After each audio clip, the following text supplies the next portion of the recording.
How are you doing, beautiful human beings? Today we're going to explore questions, both yes/no questions and information questions in past simple. So here is a brief overview of what are information questions and what are yes/no questions. So first of all, information questions are questions which answer could be an explanation, a reason, or some specific information.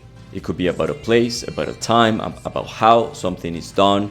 And then we use question words with information questions. So question words, also known as WH words. Some examples of WH words are what, where, when, why, which, who, etc. On the other hand, yes/no questions are questions which answer is always a yes or a no, with some exceptions, of course. In some cases, we may say maybe or it depends. But most of the time, these questions are closed questions. The answer is almost always a yes or a no. We do not use question words to ask yes/no questions. That's the main difference here. Now let's start exploring yes/no questions with the verb to be. Here is a yes/no question in which we are using the verb to be. Were taxi drivers on strike in Colombia last week? And here we're exploring the structure. So first of all, if we are asking yes/no questions with the verb to be goes right on front. We start the question with the verb to be. And then we have the subject, and then we have the complement. Remember that the verb to be is an irregular verb. If you haven't watched that video in which I explained the difference between regular and irregular verbs, you can click the link in the description. Here is just a little summary of how we use the verb to be in past. So for singulars is was, and for plurals is were. Alright, so here we are including an adverb of frequency. Something to have in mind is that frequency adverbs in past are rarely used, but when they are used, this is the position of them. So the verb to be still is first, then subject, then the frequency adverb if we have it, and then the complement. Here are some examples. I'm not going to stop here too much. You can stop the video to analyze them. And now let's explore yes/no questions with other verbs. Remember that in past simple, we either use the verb to be or other verbs. We don't combine the both of them, because if we do, that is no longer past simple, that becomes past continuous or past progressive. If you haven't watched that video, I'm leaving it around or in the description of this video. But when we are using a verb that is different to the verb to be, just like so in here, we no longer use the verb to be.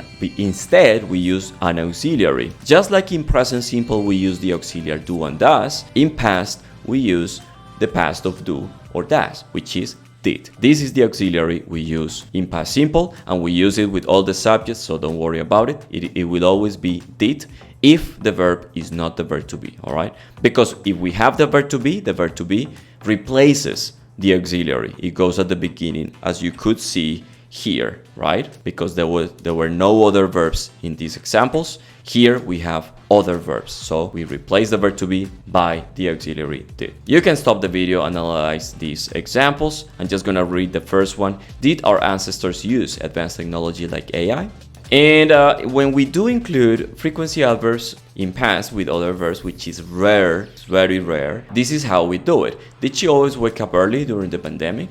And here we are dissecting the structure. So the auxiliary, the subject, the frequency adverb, we have it, and then the verb and the complement. Let's check a summary between yes/no questions in past simple with the verb to be. This is how they are organized. First the verb to be, then the subject, then the frequency adverb if we have it, and then the complement. If we don't have this column, just omit it. Then when we have other verbs, we replace the verb to be, of course, with the auxiliary did, because we can combine other verbs like these ones with the verb to be in present simple. And then we have the subject, then we have the frequency adverb, the verb in the basic form, and then the complement. Look at the difference. Here we start the question, the yes/no question. Remember, this is yes/no questions. When we use the verb to be, the verb to be, which is the only verb, goes at the beginning. When we are using other verbs, just like in here, we need to use the auxiliary did at the beginning. All right. Did Mark and Beth visit their friends last weekend? Remember that the frequency adverbs are not commonly used in past. They are rather more common in present simple. Now, let's see the main difference. Look at this with the yes/no questions and the information question. If we omit this part, this would be a yes/no question. How do we transform those yes/no questions into information questions? Just by adding the WH word, which could be when, why, what, in even how, which is not a WH but belongs in that group. All right, and then the rest of the structure is exactly the same as in yes no questions. The only change is that we added this WH word. All right, so it goes up front in questions, then the verb to be if we are asking a question with the verb to be in past, then the subject, then the frequency adverb if we have it, and the complement. When we use other verbs to create information questions, is exactly the same. You know, the structure is, just omit this part. If we analyze this structure, it is exactly the same as with yes no questions. If we want to transform that yes no question into an information question, we just need to add this component over here, all right, the WH word, then the auxiliary did, just like we did with yes no questions, subject, frequency adverb if we have it, which is very rare, and then the verb in the basic form. This is very important. I think I forgot to mention this. This verb has to be in the basic form, all right, because the did is already in past. So please do not make that mistake. Do not write this in past. Don't say visited if we have in the same sentence the auxiliary did. All right, that would be a redundancy. And then we have the complement.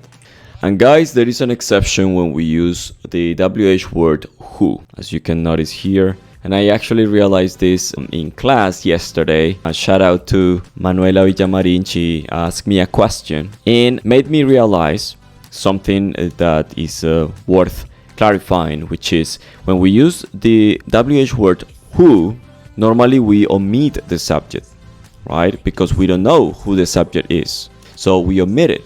And thus, if we omit the subject of a sentence, we also omit the auxiliary and we have to use the verb in past, which is weird because if we analyze this structure is very similar to an affirmative sentence in structure. The only difference is that instead of having the subject at the beginning, we have this WH word, which is who. It is different here in this other example because in this other example, we have a subject. We do have a subject. Remember, when we do have a subject, we need to use the auxiliary and the verb goes in the base form. But here, we have to use the verb directly in past because we don't have a subject, and thus we don't use the auxiliary did because there is no subject, all right? This is worth clarifying because it's a source of a lot of confusion. Keep it in mind, when there is no subject, we don't use the auxiliary and thus the verb goes in past, even though it is a question, all right? This is a big exception for you guys to have in mind. And as you noticed, guys, the pictures that I used in this video are symbols of success because we reach the final video of this series of past simple. I may create another one in which I share with you the time expressions that I used in past. So let's analyze some tips here. The past simple structure for yes no questions is verb to be, subject, complement, very good. Don't forget to use the question mark only at the end. That's one of the differences with Spanish, because in Spanish we also use a question mark at the beginning. The second tip is when asking questions using the verb to be in past with frequency adverbs, the frequency adverb goes after the subject. Example given, were they always the responsible? Another tip, the past simple structure for information questions is WH word, verb to be, subject and complement when we have the verb to be, and when we do not have the verb to be, instead of the verb to be, we have the auxiliary, then the subject, and then the verb in the basic form. I forgot to include that here, but anyway, you can go back in the video and analyze again the verses we just did a few minutes ago. Important, when using past simple, we do not combine the verb to be and other verbs. That combination is known as past progressive or past continuous, all right? So have it in mind. Thank you for watching. I love you guys. Take care. Continue studying and continue learning every day of your entire lives, just like I do. I see you in the next one. Bye-bye.